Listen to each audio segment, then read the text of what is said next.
Hello there, and welcome to Alvarez's Diecast Customs.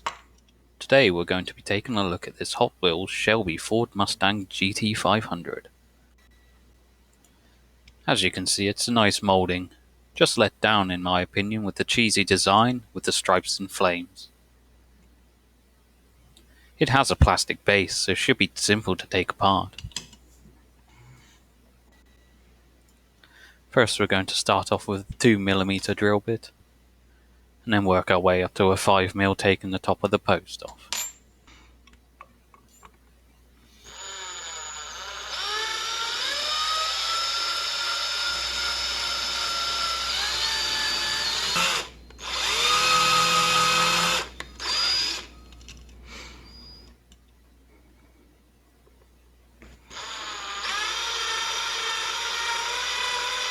You don't want to drill too far into it, otherwise you may pop out of the bonnet or the hood.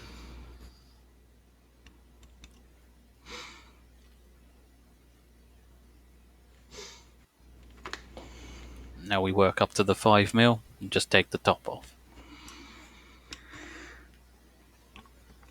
I like to put it on top of a tea towel or something soft, just so you're not scratching up the whole body. Although we are stripping the paint afterwards, we don't want to put any big dents into it.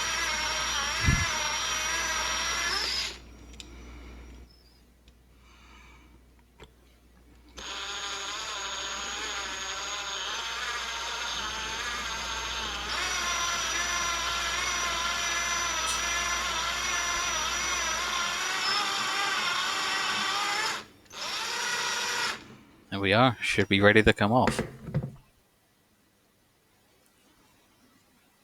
Nice and clean.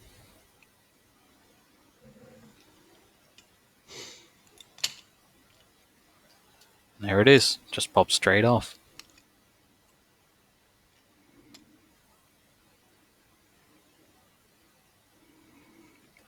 I like to use these 5mm self-tapping screws. You just pop them into the drilled holes, then screw them in. I like to leave them in there while paint stripping, just so they don't get gunked up. It causes difficulties later on when you're trying to put the screws in there and there's paint stripper or old paint stuck in there.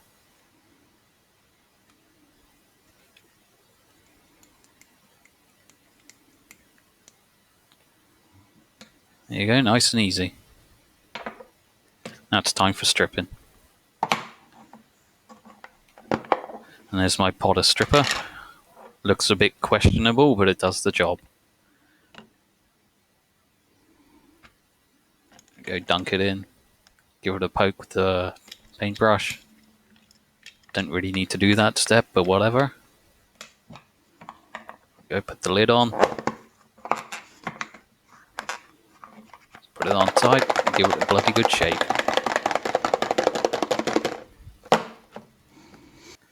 Now on to cleaning.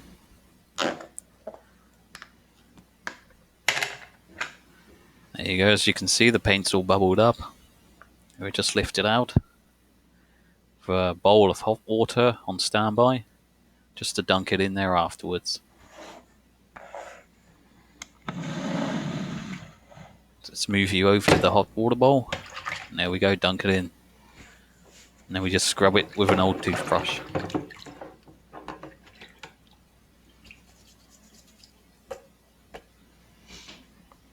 I'll skip that part because I don't think you want to see me scrubbing that for 10 minutes.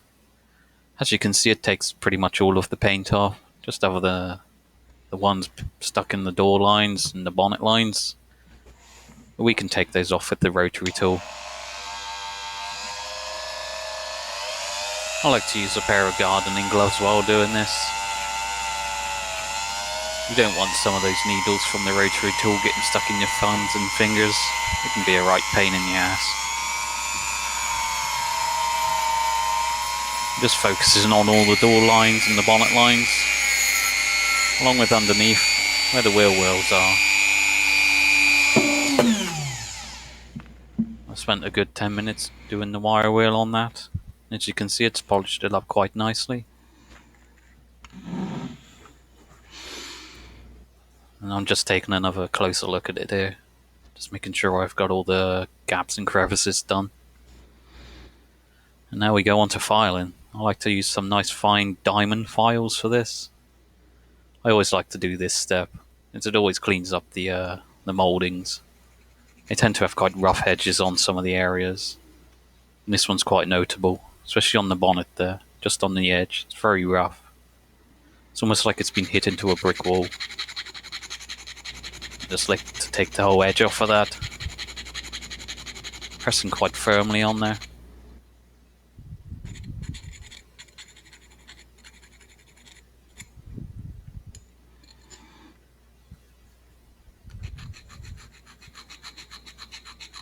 Okay, just really taking the edge off of it there.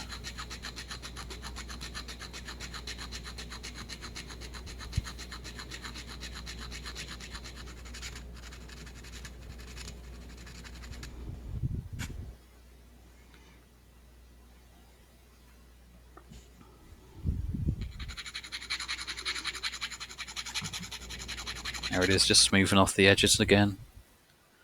And I notice this lump in the door, sort of window well bit. We'll just take that off too.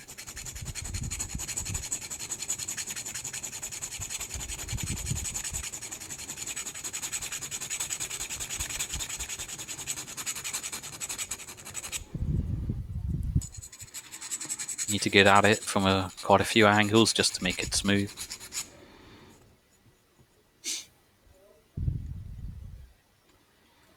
I just use the file just to pick off some remaining paint stuck in the gaps.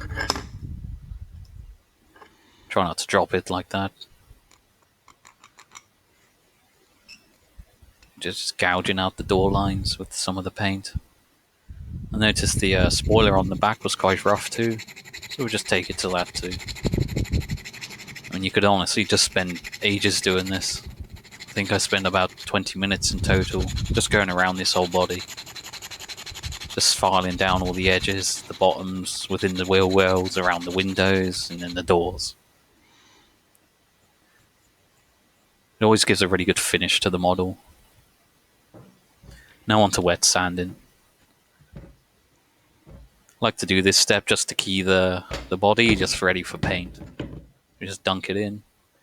We start off with some very fine sanding sponges here. I'm not sure on the grit ratios, they've just got numbers on them, but it's very fine. Just go over the whole entire body. Try and go in one direction, it usually gives a better finish.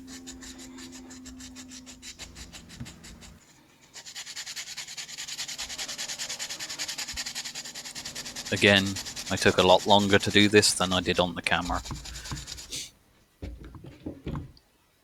It's very time consuming, but the longer you spend on these sort of things, the better finish. As you can see, it comes up quite nicely.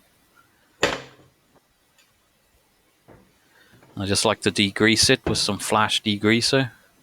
It gets rid of any fingerprints or oil left over from the wire wheel and whatnot. So we just give it a little spray.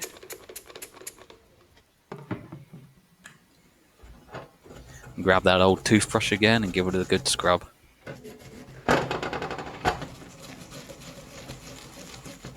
Trying to maneuver myself around the camera is a bit awkward, but we get there.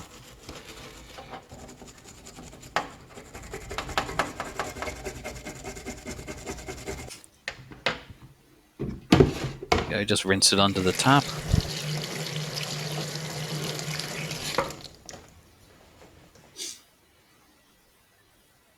There we go, ready for painting up. As you can see, there's quite a few dips and dents into the roof there. That's all which was under the original paint. The mouldings are never that great from Hot Wheels from their main line. They've always got a sort of flaws. They just cover it up with a heavy dose of paint. So here we are, spraying it with Tamiya Fine White Primer. I do a thin coat to begin with.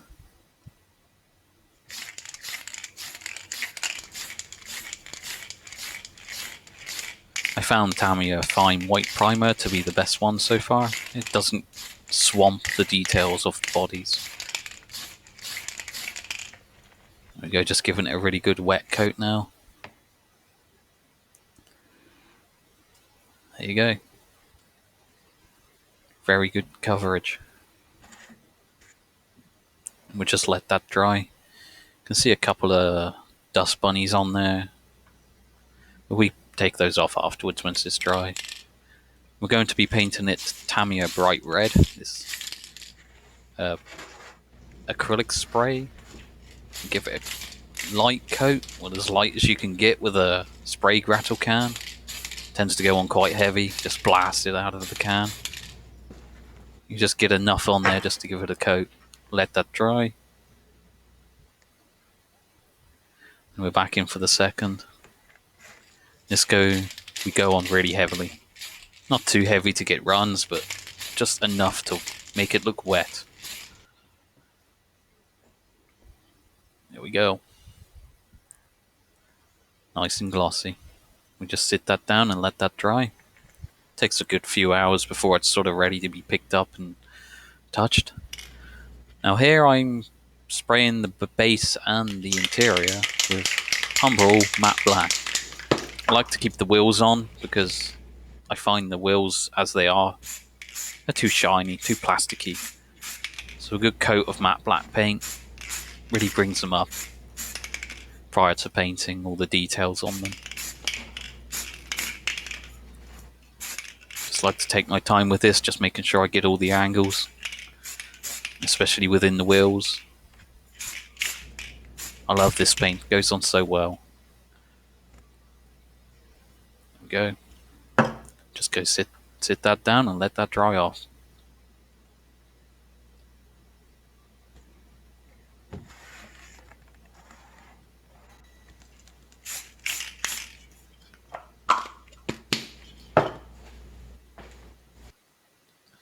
And now we're on to the detailing.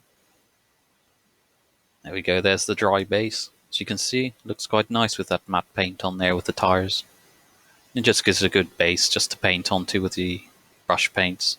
There's the interior.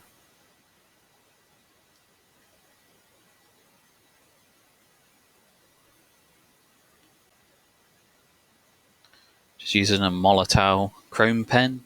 I'm going to start on the wheels. I love this pen. Just stick it on everything. Takes a while to dry, mind you. Takes a good couple of weeks before it's fully hardened. So you need to be very careful while you're painting it on. Not to keep putting your fingers into it. You're just detailing the raised areas of the wheels. Comes out very nicely.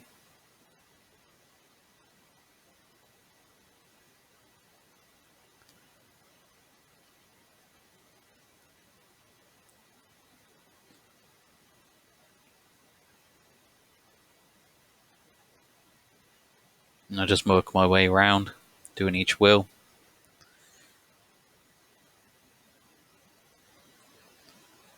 I'm going to be using some Reveal gloss. This is for the chairs, seats in the car. These give a sort of leathery effect when they're dry. I think it brings it up really nicely with the matte paint inside there. Just take my time going around that too.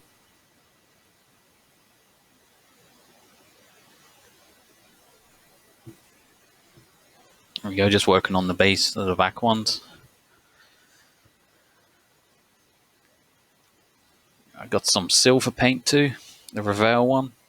And I'm just going to be touching up some of the lights on the front. Just taking my time, just putting the spotlights on the bottom there.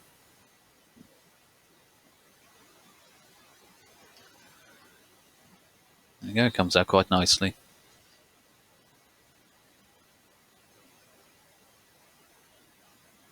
Just detailing a little bit of the interior. There's very little detail on the dash in this thing. I just try and put a sort of aluminium or metallic sort of dash in there with what I can with the details that it gives you.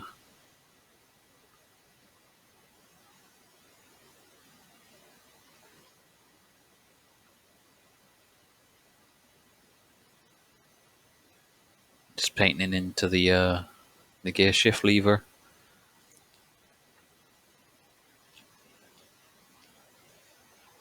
It's very fiddly. I'm going to be using some Tamiya metallic grey just for the grille on the front. I love this colour. It's got a very sort of deep metallic kind of colour to it. It goes really well with the weathering. I like to use it on engines and things. There's the window. I don't mind the blue plastics. It's when they use reds and greens. I tend not to like those ones. Here I'm just masking internally a line for sort of the sun visor section of the window. Trying to get that Tamiya masking tape stuck in there without it getting stuck all over my hands. Using some Reveal matte black. And we'll just slap this on with a paintbrush. Needs a couple of coats. That's the first one. I'll come back to that later. I like to use some Citadel Nuln oil. This is for sort of weathering areas, as you can see, just applying it to the grille. Gives some depth to it. Just like to coat everything on the chassis with it. Just dump a load on the parcel shelf on the back there, just to make it give a bit of texture to it. Doesn't dry the glossy sheen that it's showing on there as it's wet. It goes to a matte finish, but it just gives a bit of depth to everything, even onto matte black paint. There we go. I've given that another coat. Just remove the strip. There you go. Here I am just dumping a load of that Nuln oil all over the chassis. I will be detailing some of the sections on there, like the differentials and things on the bottom later on, but I did that off camera. It tends to get quite boring when you're sat there watching all that detail being put on. Now onto the body. That's all nice and dry. Just going to start picking out some of the details with some silver paint.